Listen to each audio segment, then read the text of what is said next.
Profetas e Reis, capítulo 22. A grande cidade de Nínive. Entre as cidades do mundo antigo, nos dias do reino de Israel dividido, uma das maiores foi Nínive, a capital do domínio assírio. Fundada sobre as férteis barrancas do Tigre, logo depois da dispersão da Torre de Babel, floresceu através dos séculos, até que se tornou uma grande cidade de 3 dias de caminho. Jonas capítulo 3, verso 3. No tempo de sua prosperidade temporal, Nínive era um centro de crime e impiedade. A inspiração havia a caracterizado como cidade ensanguentada, toda cheia de mentiras e de rapina. Naum capítulo 3, verso 1.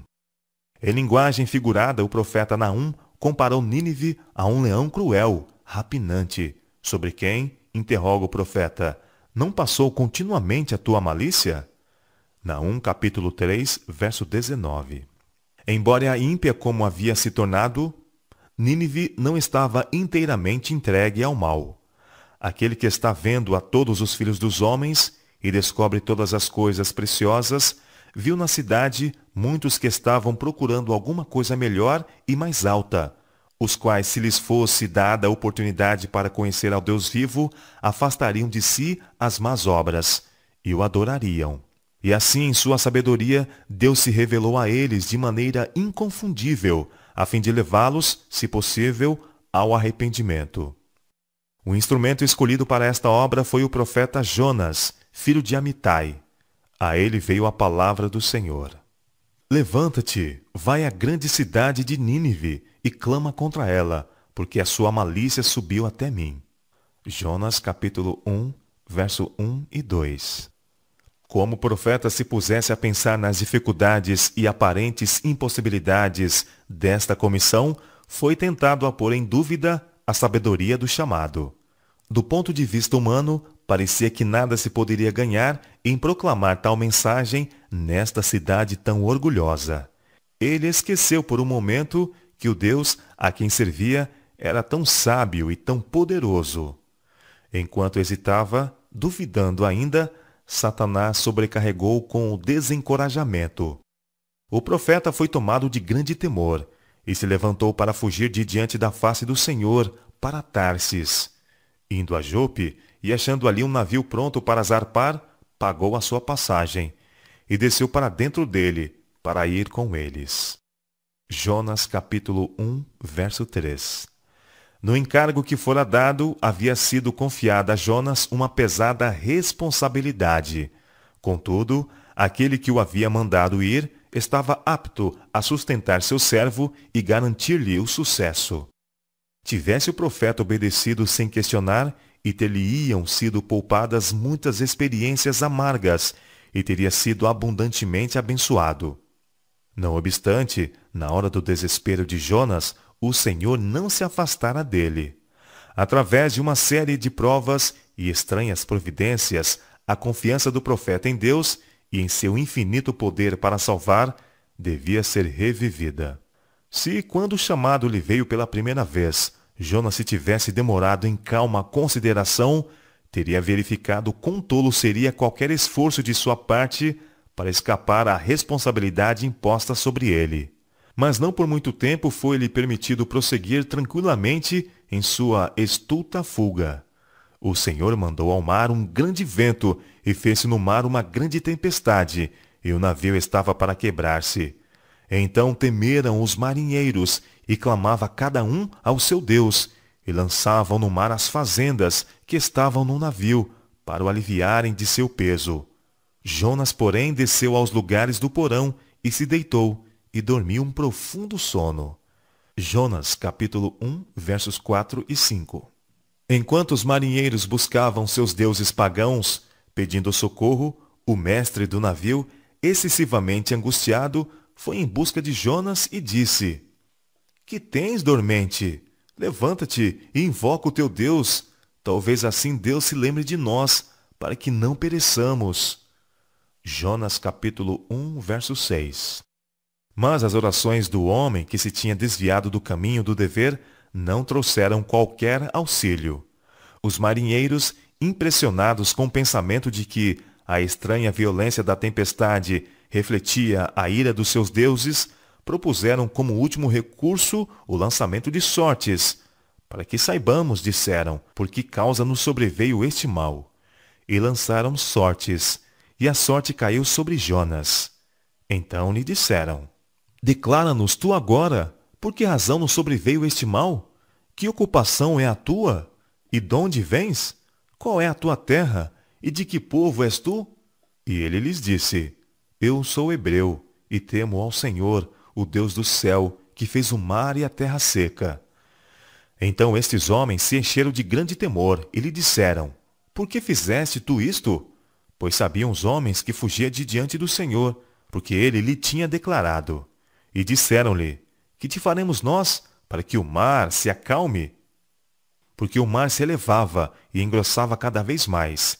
E ele lhes disse: levantai-me e lançai-me ao mar, e o mar se aquietará, porque eu sei que por minha causa vos sobreveio esta grande tempestade. Entretanto, os homens remavam, esforçando-se por alcançar a terra, mas não podiam, porquanto o mar se ia embravecendo cada vez mais contra eles. Então clamaram ao Senhor e disseram: ah, Senhor, nós te rogamos, não pereçamos por causa da vida deste homem, e não ponhas sobre nós o sangue inocente, porque tu, Senhor, fizeste como te aprouve. E levantaram a Jonas, e o lançaram ao mar, e cessou o mar da sua fúria. Temeram, pois, estes homens ao Senhor com grande temor, e ofereceram sacrifícios ao Senhor, e fizeram votos. Deparou, pois, o Senhor um grande peixe, para que tragasse a Jonas. E esteve Jonas 3 dias e 3 noites nas entranhas do peixe. E orou Jonas ao Senhor, seu Deus, das entranhas do peixe, e disse: na minha angústia clamei ao Senhor, e ele me respondeu. Do ventre do inferno gritei, e tu ouviste a minha voz. Porque tu me lançaste no profundo, no coração dos mares, e a corrente me cercou. Todas as tuas ondas e as tuas vagas passaram por cima de mim. E eu disse: lançado estou de diante dos teus olhos. Todavia tornarei a ver o templo da tua santidade. As águas me cercaram até a alma. O abismo me rodeou, e as águas se enrolaram na minha cabeça. E eu desci aos fundamentos dos montes. Os ferrolhos da terra correram sobre mim para sempre. Mas tu livraste a minha vida da perdição, ó Senhor meu Deus. Quando desfalecia em mim a minha alma, eu me lembrei do Senhor. E entrou a ti a minha oração, no templo da tua santidade. Os que observam as vaidades vãs deixam a sua própria misericórdia. Mas eu te oferecerei sacrifício com a voz do agradecimento. O que votei, pagarei. Do Senhor vem a salvação. Jonas capítulo 1, versos 7 a capítulo 2, verso 9. Jonas aprendera afinal que a salvação vem do Senhor. Com penitência e o reconhecimento da graça salvadora de Deus, veio o livramento. Jonas foi liberto dos perigos do profundo abismo e foi lançado em terra seca. Uma vez mais é o servo de Deus comissionado para advertir Nínive. E veio a palavra do Senhor segunda vez a Jonas, dizendo: levanta-te e vai à grande cidade de Nínive e prega contra ela a pregação que eu te disse. Desta vez ele não se deteve para questionar ou duvidar, mas obedeceu sem hesitação. Levantou-se Jonas e foi a Nínive, segundo a palavra do Senhor. Jonas capítulo 3, versos 1 a 3. Entrando na cidade, Jonas começou a pregar contra ela a mensagem: ainda 40 dias, e Nínive será subvertida. Jonas capítulo 3, verso 4. De rua em rua ia ele, fazendo soar a nota de advertência. A mensagem não foi em vão. O clamor que soava através das ruas da ímpia cidade ia passando de lábio em lábio, até que todos os habitantes tivessem ouvido o assustador anúncio. O Espírito de Deus imprimiu a mensagem em cada coração, e levou multidões a tremerem por causa de seus pecados, e a se arrependerem em profunda humilhação. E os homens de Nínive creram em Deus, e proclamaram um jejum, e vestiram-se de saco, desde o maior até o menor. Porque esta palavra chegou ao rei de Nínive, e levantou-se do seu trono, e tirou de si os seus vestidos, e cobriu-se de saco, e assentou-se sobre a cinza. E fez uma proclamação que se divulgou em Nínive, por mandado do rei e dos grandes, dizendo: nem homens, nem animais, nem bois, nem ovelhas provem alguma coisa, nem se lhes dê pasto, nem bebam água. Mas os homens e os animais estarão cobertos de saco, e clamarão fortemente a Deus, e se converterão, cada um do seu mau caminho, e da violência que há nas suas mãos. Quem sabe se voltará a Deus, e se arrependerá, e se apartará do furor da sua ira, de sorte que não pereçamos? Jonas capítulo 3, versos 5 a 9.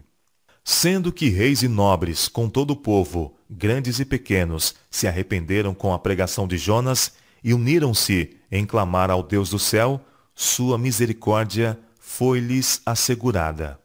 Deus viu as obras deles, como se converteram do seu mau caminho, e Deus se arrependeu do mal que tinha dito lhes faria, e não o fez. Jonas capítulo 3, verso 10. Sua condenação foi evitada. O Deus de Israel fora exaltado e honrado através do mundo pagão, e sua lei foi reverenciada. Não seria senão muitos anos mais tarde que Nínive devia cair presa das nações vizinhas, mercê do seu esquecimento de Deus e jactancioso orgulho. Quando Jonas viu o propósito de Deus de poupar a cidade, que não obstante sua impiedade tinha sido levada a se arrepender em saco e cinzas, devia ter sido o primeiro a se regozijar com a estupenda graça de Deus. Ele permitiu que sua mente se demorasse sobre a possibilidade de ser considerado um falso profeta. Cioso de sua reputação, ele perdeu de vista o valor infinitamente maior das almas nessa cidade infortunada. A compaixão mostrada por Deus para com os arrependidos ninivitas desgostou Jonas extremamente, e ficou todo ressentido. Não foi isso que eu disse? Argumentou ele com o Senhor, estando ainda na minha terra? Por isso me preveni, fugindo para Tarsis, pois sabia que és Deus piedoso e misericordioso, longânimo e grande em benignidade, e que te arrependes do mal. Jonas capítulo 4, versos 1 e 2. Uma vez mais, ele se rendeu à sua inclinação de questionar e duvidar, e uma vez mais foi oprimido com desencorajamento. Perdendo de vista os interesses dos outros e sentindo como se melhor lhe fora morrer do que viver para ver a cidade poupada, em seu descontentamento exclamou: ó Senhor, tira minha vida, porque melhor me é morrer do que viver. É razoável esse teu ressentimento? O Senhor inquiriu. Então Jonas saiu da cidade e assentou-se ao oriente da cidade, e ali fez uma cabana, e se assentou debaixo dela à sombra, até ver o que aconteceria. E fez o Senhor nascer uma aboboreira, que subiu por cima de Jonas, para que fizesse sombra sobre a sua cabeça, a fim de o livrar do seu enfado. E Jonas se alegrou em extremo, por causa da aboboreira. Jonas capítulo 4, versos 3 a 6. Então o Senhor deu a Jonas uma lição objetiva. Ele enviou um bicho no dia seguinte, ao subir da alva, o qual feriu a aboboreira, e esta se secou. E aconteceu que, aparecendo o sol, Deus mandou um vento calmoso oriental, e o sol feriu a cabeça de Jonas, e ele desmaiou, e desejou com toda a sua alma morrer, dizendo: melhor me é morrer do que viver. De novo Deus se dirigiu a seu profeta: é acaso razoável que assim te enfades por causa da aboboreira? E ele disse: é justo que me enfade a ponto de desejar a morte. E disse o Senhor: tiveste compaixão da abobobeira, na qual não trabalhaste, nem a fizeste crescer, que numa noite nasceu, e numa noite pereceu. E não hei de eu ter compaixão da grande cidade de Nínive, em que estão mais de 120 mil homens, que não sabem discernir entre a sua mão direita e a sua mão esquerda, e também muitos animais? Jonas capítulo 4, versos 7 a 11. Confuso, humilhado e incapaz de compreender o propósito de Deus em poupar Nínive, Jonas havia, não obstante, cumprido a missão que lhe fora dada de advertir a grande cidade. E embora o acontecimento predito não se tivesse realizado, a mensagem de advertência não era de ninguém menos que de Deus, e ela cumpriu o propósito que Deus lhe designara. A glória de sua graça foi revelada entre os pagãos. Os que havia muito estavam assentados nas trevas e sombra da morte, presos em aflição e em ferro, clamaram ao Senhor na sua angústia, e ele os livrou das suas necessidades. Tirou-os das trevas e sombra da morte, e quebrou as suas prisões. Enviou a sua palavra, e os sarou, e os livrou da sua destruição. Salmo capítulo 107, versos 10, 13, 14 e 20. Cristo, durante seu ministério terrestre, referiu-se ao bem produzido pela pregação de Jonas em Nínive, e comparou os habitantes deste centro pagão com o professo povo de Deus em seus dias. Os ninivitas, declarou ele, ressurgirão no juízo com esta geração, e a condenarão, porque se arrependeram com a pregação de Jonas. E eis que está aqui quem é mais do que Jonas. São Mateus capítulo 12, versos 40 e 41. Ao mundo ocupado, cheio do burburinho do comércio e altercação de transações, onde os homens estavam procurando obter tudo para si mesmo, Cristo viera. E acima da confusão, sua voz foi ouvida como a trombeta de Deus. Que aproveitaria o homem ganhar todo o mundo e perder a sua alma? Ou que daria o homem pelo resgate da sua alma? São Marcos capítulo 8, versos 36 e 37. Assim como a pregação de Jonas foi um sinal para os ninivitas, a pregação de Cristo era um sinal para a sua geração. Mas que contraste na recepção da palavra! Embora em face de indiferença e de escárnio, o Salvador trabalhou sempre, até que concluiu sua missão. A lição é para os mensageiros de Deus hoje. Quando as cidades das nações encontram-se tão verdadeiramente em necessidade do conhecimento dos atributos e propósitos do verdadeiro Deus como os ninivitas do passado. Os embaixadores de Cristo devem apontar aos homens um mundo mais nobre, que tem sido em grande parte perdido de vista. De acordo com os ensinamentos das Sagradas Escrituras, a única cidade que permanece é aquela cujo artífice e construtor é Deus. Com os olhos da fé, os homens podem contemplar o limiar do céu, iluminado com a glória do Deus vivo. Por intermédio de seus servos ministradores, o Senhor Jesus está convidando os homens a que se empenhem com santificada ambição no sentido de assegurarem a herança imortal. Apela para eles, a fim de que acumulem tesouros junto ao trono de Deus. Rápida e seguramente está vindo uma culpabilidade quase universal sobre os habitantes das cidades, devido ao constante aumento de decidida impiedade. A corrupção que prevalece está além do poder da pena humana descrever. Cada dia traz novas revelações de atritos, suborno e fraudes. Cada dia traz seu desalentador registro de violência e arbitrariedade, de indiferença para com o sofrimento humano, de destruição brutal e perversa da vida humana. Cada dia testifica mais de insanidade, assassínio e suicídio. De século a século, Satanás tem procurado conservar os homens na ignorância dos beneficentes desígnios de Jeová. Ele tem procurado desviar-lhes de vista os grandes fatos da lei de Deus, os princípios de justiça, misericórdia e amor aí contidos. Os homens se gloriam do maravilhoso progresso e esclarecimento do século em que estão vivendo agora. Mas Deus vê a terra cheia de iniquidade e violência. Declaram os homens que a lei de Deus foi abrogada, que a Bíblia não é autêntica, e como resultado, uma maré de males, tal como se tem visto desde os dias de Noé e do apóstata Israel, está tomando conta do mundo.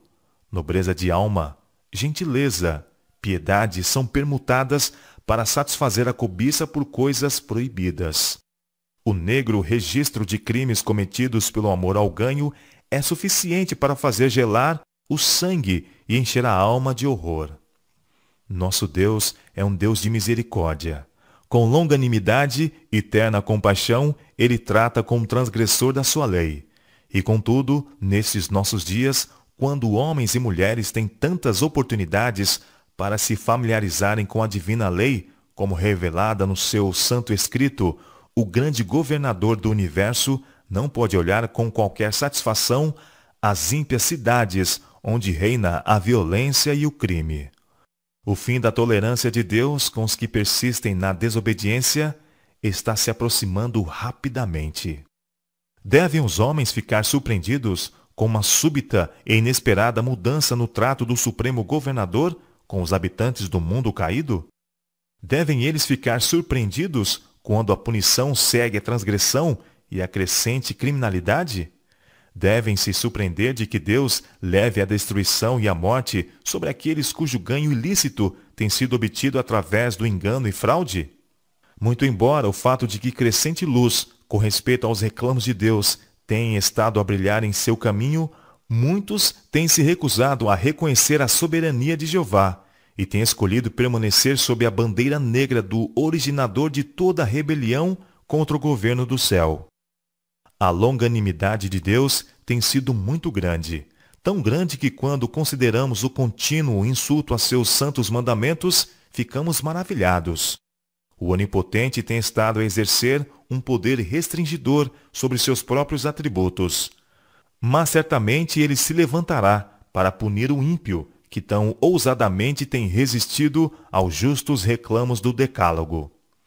Deus concede ao homem um período de graça, mas há um ponto além do qual a divina paciência se esgota e os juízos de Deus se seguem seguramente.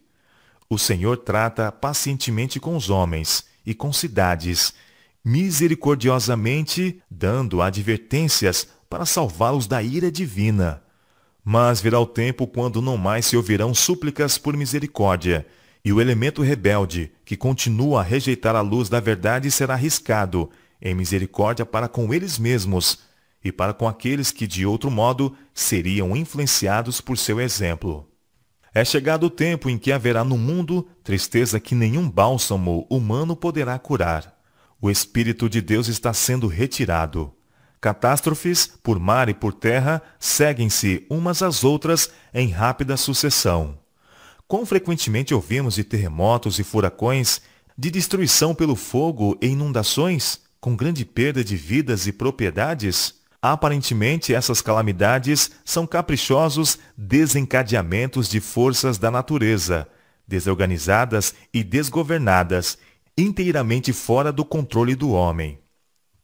Mas em todas elas pode ler-se o propósito de Deus. Elas estão entre os instrumentos pelos quais ele busca despertar a homens e mulheres para que sintam o perigo. Os mensageiros de Deus nas grandes cidades não devem sentir-se desanimar com a impiedade, a injustiça, a depravação a que são chamados a enfrentar enquanto procuram proclamar as alegres novas da salvação. O Senhor aspira a confortar cada um desses obreiros com a mesma mensagem que deu ao apóstolo Paulo na ímpia Corinto. Não temas, mas fala, e não te cales, porque eu sou contigo, e ninguém lançará a mão de ti para te fazer mal, pois tenho muito povo nesta cidade. Atos capítulo 18, versos 9 e 10. Lembrem-se, os que se empenham no ministério de salvar almas, que conquanto haja muitos que não aceitarão o conselho de Deus em sua palavra, o mundo inteiro não se desviará da luz e verdade, dos convites de um Salvador perdoador e paciente. Em cada cidade, cheia como possa estar de violência e crime, há muitos que, devidamente ensinados, aprendem a se tornar seguidores de Jesus. Milhares podem assim ser alcançados com a verdade salvadora e levados a receber Cristo como um Salvador pessoal. A mensagem de Deus para os habitantes da terra hoje é: estai vós apercebidos também, porque o Filho do Homem há de vir a hora em que não penseis. São Mateus capítulo 24, verso 44. As condições predominantes hoje na sociedade, e especialmente nas grandes cidades das nações, proclamam com voz de trovão que a hora do juízo de Deus está próxima e que o fim de todas as coisas terrestres é chegado. Estamos no limiar da crise dos séculos. Em rápida sucessão, os juízos de Deus se seguirão uns aos outros. Fogo, inundações e terremotos, com guerras e derramamento de sangue. Nós não devemos ser surpreendidos neste tempo por eventos a um tempo grandes e decisivos, pois o anjo de misericórdia não pode ficar muito tempo mais a proteger o impenitente.